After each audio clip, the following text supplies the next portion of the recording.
अस्सलाम वालेकुम प्यारे बच्चों, कैसे हो बेटा। जैसे कि आप देख रहे हो, हमारी आज की टॉपिक जो है वो है factor affecting rate of reaction. तो टेम्परेचर और कंसंट्रेशन में अलग से लेक्चर जो है वो अपलोड करूँगा। बाकी जो चार हैं चूँकि वो आसान भी हैं तो मैं पहले उन पे फोकस करता हूँ। तो पहला है हमारे पास नेचर ऑफ रिएक्टेंट।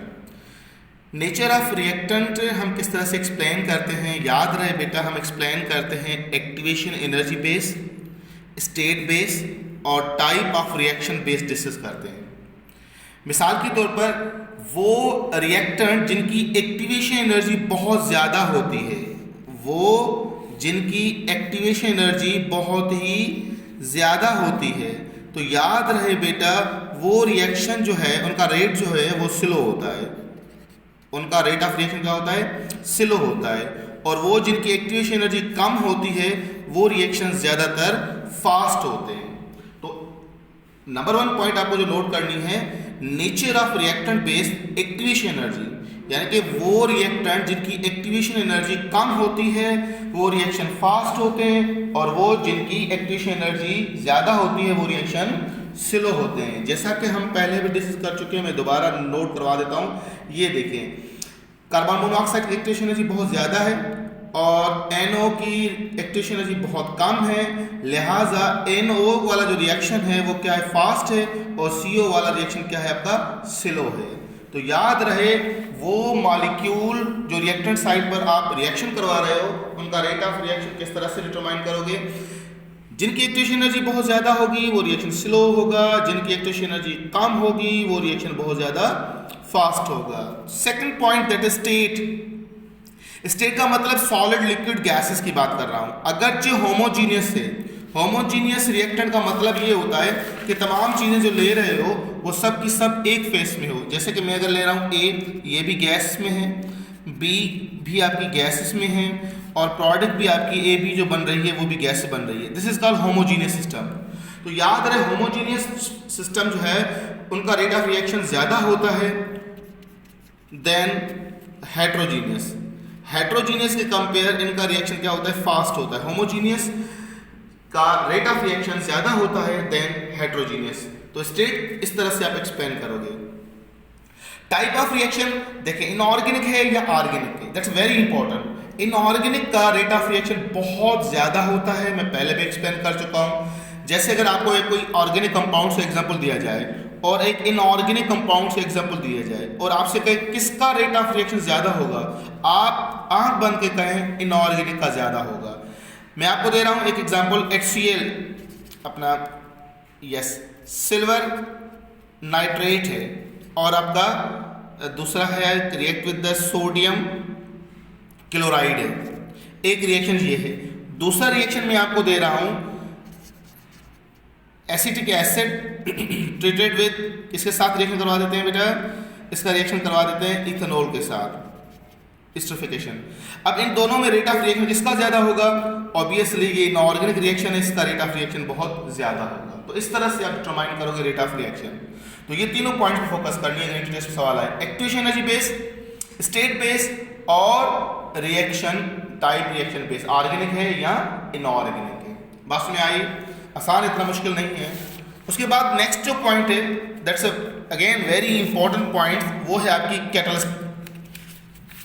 याद रहे बेटा कैटलिस्ट जो है वो रेट ऑफ रिएक्शन पे किस तरह से इफेक्ट करते हैं। एक्चुअली कैटलिस्ट है क्या?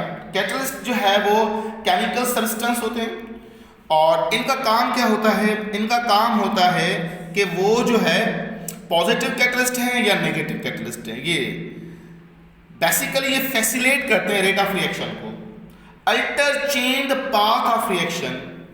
एक रिएक्शन, नॉर्मल रिएक्शन जो है वो इस तरह से जो है वो प्रोसीड कर रहा है। फॉर एग्जांपल हमने क्या किया, ये जो रिएक्शन जा रहा था कुछ इस तरह से जा रहा था, और इन्होंने क्या किया, इसको रेट ऑफ रिएक्शन इंक्रीज कर दिया। कैसे इंक्रीज कर दिया? By decrease activation energy. ये A पाथ था जिसकी एक्टिवेशन एनर्जी बहुत ज़्यादा थी, ये B पाथ था जिसकी एक्टिवेशन एनर्जी बहुत कम थी, तो एक्टिवेशन एनर्जी को लोअर कर दिया। तो catalyst basically rate of reaction को इंक्रीज करते हैं। अगर जो पॉजिटिव कैटलिस्ट हो और नेगेटिव हो तो डिक्रीज करेंगे। फिर वही सवाल सर ये इंक्रीज और डिक्रीज कैसे करते हैं रेट ऑफ रिएक्शन को? ये बेसिकली पाथ को चेंज करते हैं। अब सवाल आपका ये होगा कि सर डिक्रीज कैसे करेंगे? तो डिक्रीज बेसिकली इस तरह से करते हैं कि जो कोलियन है, नंबर ऑफ कोलियन है, उसको कम कर देते हैं, इफेक्टिव कोलियन को कम कर देते हैं। इफेक्टिव कोलियन जितनी कम होगी रेट ऑफ रिएक्शन कम हो जाएगा, इफेक्टिव कोलियन जितनी ज्यादा होगी रेट ऑफ रिएक्शन उतना ही ज्यादा होगा। तो बेसिकली इफेक्टिव कोलियन की कहानी है, कैटलिस्ट इफेक्टिव कोलियन को बढ़ा देते हैं तो रेट ऑफ रिएक्शन बढ़ जाता है, इफेक्टिव कोलियन को कम करते हैं तो रेट ऑफ रिएक्शन भी कम हो जाता है। तो बेसिकली कैटलिस्ट जो है फैसिलिटेट रेट ऑफ रिएक्शन करता है, डिपेंड करेगा नेचर ऑफ द कैटलिस्ट। वैसे अगर बायोलॉजिकल कैटलिस्ट आप पढ़ चुके हो तो उसमें हम कहते हैं chemical substance which speed up the rate of reaction. अब ये जरूर नहीं है कि स्पीड अप करवाए, वो डिक्रीज भी करवाते हैं। स्पीड कब करवाएंगे? जब इफेक्टिव कोलियन बढ़ाते हैं। जब इफेक्टिव कोलियन बढ़ जाएगी तो क्या होगा? एक्टिवेशन कम हो जाएगी। बेसिकली ये पाथ चेंज कर देते हैं। एक बंदा जो बहुत लॉन्ग रूट से आ रहा है, एक शॉर्ट रूट से आ रहा है, तो जो शॉर्ट रूट से आएगा वो जल्दी पहुंच जाएगा, बस में आ रही है, उसकी एनर्जी भी कम कंज्यूम होगी, उसकी एक्टिवेशन भी बहुत कम होगी, तो रिएक्शन क्या होगा? आपका फास्ट होगा। तो इस तरह से करते हैं कि पाथ को चेंज करते हैं। और पाथ को किस तरह से चेंज करते हैं? बाय डिक्रीज और इंक्रीज द इफेक्टिव कोलियन। इफेक्टिव कोलियन को बढ़ा देते हैं तो रिएक्शन फास्ट होता है, इफेक्टिव कोलियन को कम करते हैं तो रिएक्शन स्लो हो जाता है। उसके बाद जो फैक्टर है बेटा वो है आपका surface area. That's very important. Surface area जो है याद रहे बेटा डायरेक्टली प्रोपोर्शनल है किसके साथ है? रेट ऑफ रिएक्शन के साथ। यानी कि जितना सरफेस जो है ज्यादा कांटेक्ट करेगा रिएक्शन के साथ उतना रिएक्शन फास्ट होगा। मिसाल के तौर पे मार्बल चिप्स है, अगर मैं एक बड़ा पीस ले रहा हूं तो बेटा अगर इसको आप पानी में डिजोल्व करोगे it will take a long time, ये बहुत ज्यादा टाइम लेगा क्योंकि इसका जो सरफेस है वो बहुत कम कांटेक्ट में है किसके साथ है? वाटर मॉलिक्यूल के साथ। मगर जब इसका मैं पाउडर बनाऊं, ये पाउडर में बना रहा हूं, अब इसको मैं पानी में डिजोल्व करूं फॉर एग्जांपल, तो याद रहेगी जल्दी से डिजोल्व हो जाएगा। बात में आ रही है? तो जितना सरफेस छोटा होगा रेट ऑफ रिएक्शन उतनी ही ज्यादा होगी। जैसे गुड़ ले रहा हूं, अब गुड़ जो है याद रहे बेटा ये बड़ा सॉलिड पीस है, ये पानी में डिजोल्व जब आप करोगे बहुत टाइम लेगा। और इसी कंपेयर इसका पाउडर लेते हैं मिठाई, बस मेरी, और जब हम उसका पाउडर लेते हैं तो वो पानी में जल्दी डिजोल्व हो जाता है। तो ये बात जहन में होनी चाहिए, सरफेस ऑफ रिएक्टेंट एरिया जितनी ज्यादा होगी रिएक्शन उतना ज्यादा फास्ट होगा, डायरेक्टली प्रोपोर्शनल। उसके बाद लास्ट फैक्टर हमारा है बेटा रेडिएशन। कुछ बेटा रिएक्शन ऐसे होते हैं जिनको हम फोटोसिंथेसिस या फोटोकेमिकल रिएक्शन बोलते हैं, जो presence of light he possible है, वरना ये रिएक्शन नहीं होगा क्योंकि ये फ्री रेडिकल रिएक्शन कहलाता है। फ्री रेडिकल रिएक्शन जितने भी एग्जांपल्स हैं all are presence in sunlight, ये रेडिएशन की मौजूदगी में होती है। वो रिएक्शन याद रहे बेटा ओनली डिपेंड रेडिएशन।